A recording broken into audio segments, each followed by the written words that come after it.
Irmãos e irmãs muito queridos, quero trazer para esta Eucaristia, já colocar nela a nossa Semana Nacional da Família, tempo precioso na igreja aqui no Brasil, onde nos reunimos do Domingo dos Pais até o Domingo da Assunção da Santíssima Virgem Maria, para trazer para o foco as nossas famílias, para rezar com elas, por elas, fazê-las rezar entre si, de modo que nossas famílias sejam recolocadas diante daquele que as chamou para esta missão e para aquele que as conserva com firmeza dentro desse lugar vocacional. Por isso, queremos já nessa Eucaristia nos recordar das famílias, nos recordar também dos papais, cujo dia celebramos amanhã, e amanhã quero dizer-lhes uma palavra mais direcionada a vocês, a partir desses mesmos textos, mas quero já também colocá-los nesta Eucaristia, de modo que a sua paternidade tenha diante dos olhos a paternidade de Deus, porque certamente é aqui que está o sucesso da paternidade na terra, quando ela é exercida imitando as virtudes, os sentimentos do Pai do céu.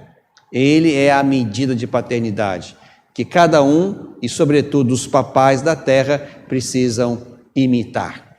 Bem sabemos que muitas das dificuldades de crianças, jovens e adultos em relação a Deus têm a ver com o jeito errado, difícil e às vezes até, digamos assim, impróprio do modo como esse filho viveu a sua relação com o seu pai na terra.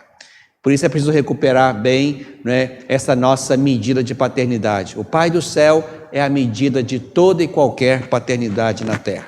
E de modo muito oportuno, nessa Semana Nacional da Família que iniciamos, como também no Dia dos Pais, nós temos esse belo texto de São Mateus.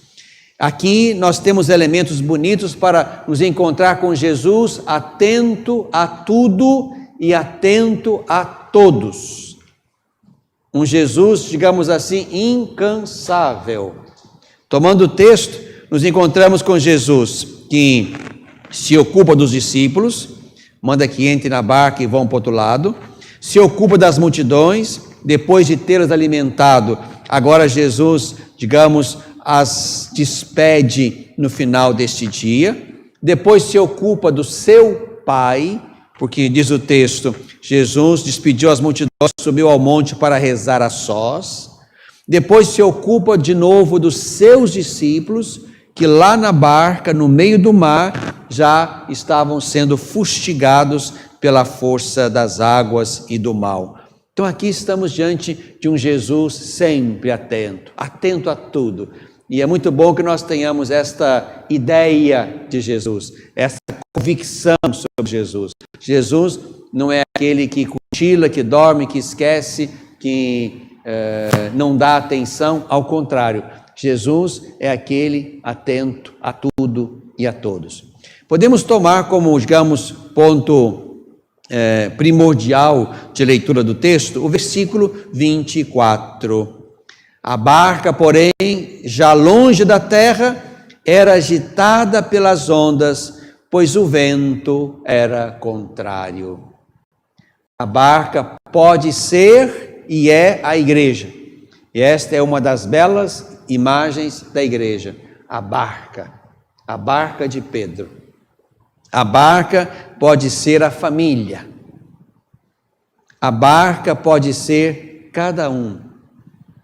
A barca da igreja, a barca da família, a barca de cada um estará sempre sujeita às tempestades. Bem em hora imprevista, como as tempestades no mar da Galileia. Um mar largo e amplo, onde rapidamente os ventos vinham e faziam com que as ondas colocassem em risco a vida dos pescadores ou de quem quer que estivesse atravessando o mar. Portanto, essa ideia, essa imagem da barca, ela é bonita e oportuna para nós, recordando-nos no caminho da fé que nós não podemos o olhar de Jesus.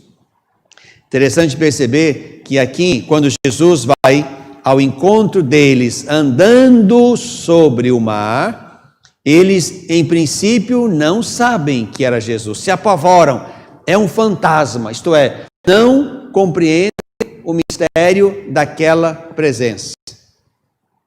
Como nós também muitas vezes não conseguimos interpretar ou perceber uma presença silenciosa de Deus, que não significa presença inativa, mas uma presença silenciosa, ou até mesmo, por que não, de uma ajuda que nos chega de modo inesperado, a ponto de nós termos que entender, admitir que Deus veio em nosso socorro, mesmo que nós não o soubemos enxergar, como quem vê alguém e acha que é fantasma.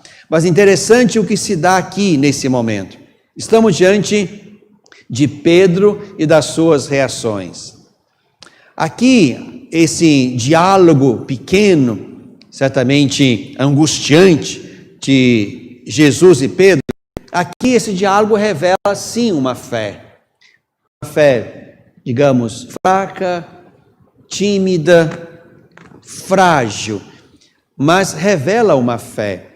Fé já expressa no modo como Pedro se dirige a Jesus. Senhor. Senhor é um título de fé. Kyrios. Senhor. Por duas vezes, Pedro se dirige assim a Jesus. Mas digamos, com uma fé insuficiente. A fé de Pedro faz com que ele acredite que, se for Jesus, ele vai andar sobre as águas. Senhor, se és tu, manda-me ir ao teu encontro. Como quem dissesse, se for Jesus, eu vou.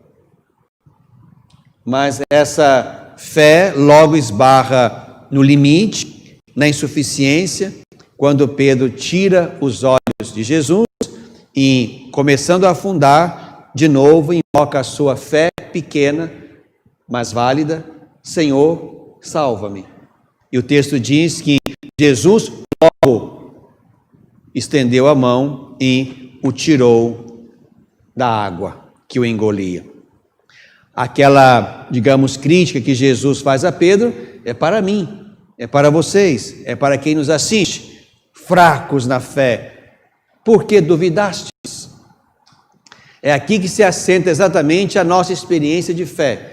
Se nós estamos na igreja, se estamos na família, se estamos no mundo, irmãos e irmãs, nós seremos fustigados pelas forças contrárias a nós, pelas forças do mal. Na mentalidade judaica, as forças do mal habitavam as profundezas das águas. Por isso que dizer que Jesus andava sobre a água significa subjugar as forças do mal. Lá no Apocalipse diz que havia no final um mar petrificado. Isto é, as forças do mal não terão mais poder no final. Mas aqui então temos um Jesus que vai sobre as águas. Isto é, que tem poder sobre o mal. Isso nós não podemos duvidar, porque ele mostrou isso enquanto esteve conosco. E o importante é que lá e cá nós também cheguemos à mesma conclusão: tu és o Filho de Deus, e porque tu és o Filho de Deus, tu tens poder sobre o mal, e é crendo em ti que nós também teremos poder sobre o mal. A barquinha da igreja, a barquinha da família, a minha barquinha e a sua vão ser engolidas sim pelo mal, pelo mistério poderoso do mal, se nós não alimentarmos na direção de Jesus também uma fé poderosa, que nos faça percebê-lo presente nas obscuridades da vida, nas dificuldades de percebê-lo no meio da tempestade. Mas somos convidados nessa liturgia exatamente a isto, a alimentar um olhar na direção de Jesus. O verbo ver aqui toma um lugar importante. Ou nós vemos Jesus e andamos sobre as águas, ou nós vemos o vento. A palavra original que está aqui, no versículo 30, quando Pedro sentiu o vento. Aqui está na base dessa expressão o verbo ver. Quando Pedro viu o vento. Ele viu o vento porque deixou de ver Jesus. Quem troca o foco, quem tira o foco de Jesus e põe o foco no vento, afunda. A experiência da fé é exatamente esta, a experiência da centralidade de Jesus, do foco nele, acreditando que ele pode andar sobre o mar, tem poder sobre o mal, e é por isso que, crendo nele, a igreja haverá de avançar sem sucumbir, as famílias haverão de avançar sem sucumbir, eu e vocês haveremos de avançar sem. Temos que admitir com Pedro que nós somos impotentes, fracos, insuficientes, de modo que a nossa fé nos leve a potencializar não a nós mesmos, mas aquele em quem cremos, e é ele quem nos mantém na barca fustigada pelos muitos males. Mesmo que ele durma, como no outro texto de Mateus, no capítulo 8. Naquele texto, Jesus estava na barca, dormindo. Aqui Jesus está à distância e vai ao encontro para dizer a eles que, crendo nele, por que duvidaste? Crendo nele, haveremos de ter vitórias sobre as muitas formas do mal que existem entre nós. Por isso, meu irmão, minha irmã, termino dizendo e pedindo a você, continue na barca da igreja. Este é o lugar de segurança. Tem gente da igreja que acha que a barca vai afundar. Tem gente na igreja querendo jogar para fora da barca alguns personagens. Tem gente querendo tirar da barca leigos, padres, bispos, até o Papa. A barca é o nosso lugar. Por piores que sejamos, a barca não vai afundar enquanto nela houver um só que for capaz de dizer, Senhor, Tu és o Filho de Deus. A barca é o nosso lugar de salvação. Fora da barca, nós corremos risco maior. A garantia de que as portas do inferno não vão prevalecer é para aqueles que estão na barca. Por isso que ninguém queira sair da barca e nem se atreva a pensar que alguém deveria estar fora dela. A barca é o nosso lugar. A sua família, meu irmão, minha irmã, também ela, na pequena barca que o Senhor confiou a vocês aí, como esposo, esposa, pais e filhos, a sua pequena barca precisa estar também na direção de Jesus, olhando para as confusões, tempestades, pandemias, crises, problemas. A sua barquinha precisa estar na direção de Jesus. Os seus olhos precisam estar na direção do Senhor. Não olhe para o vento, olhe para Jesus, de modo que Ele, do seu jeito, indique o caminho, a direção, o norte da barca até que passe a tempestade. E é olhando para Jesus, irmãos e irmãs, aqui em algum lugar, que nós haveremos também de vencer. Olhar para Jesus é o movimento primordial da fé. Quem olha para Jesus e o reconhece como Senhor, como Filho de Deus, como aquele que tem poder sobre o mal, sobre a morte, sobre o mundo, esses são os que poderão saborear os frutos desta fé, deste ato de fé, deste olhar de fé. O importante é que, como Elias, lá no seu tempo, nós, no nosso tempo, procuremos momentos oportunos, importantes, repetitivos, como Jesus, para estar com Deus. A nossa experiência humana sem Deus é fadada ao fracasso.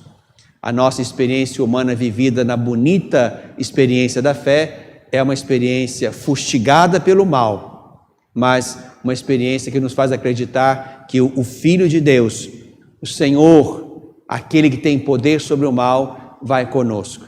É Ele que haverá de levar a nossa barca na direção certa até que chegue o porto seguro onde nós e Ele nos encontraremos. Que cada papai, cada família, cada um de nós voltemos os nossos olhos para Jesus neste tempo de pandemia e em qualquer outro. Ele é a nossa única salvação. Glória ao Pai, ao Filho e ao Espírito Santo, como era no princípio, agora e sempre. Amém. Creio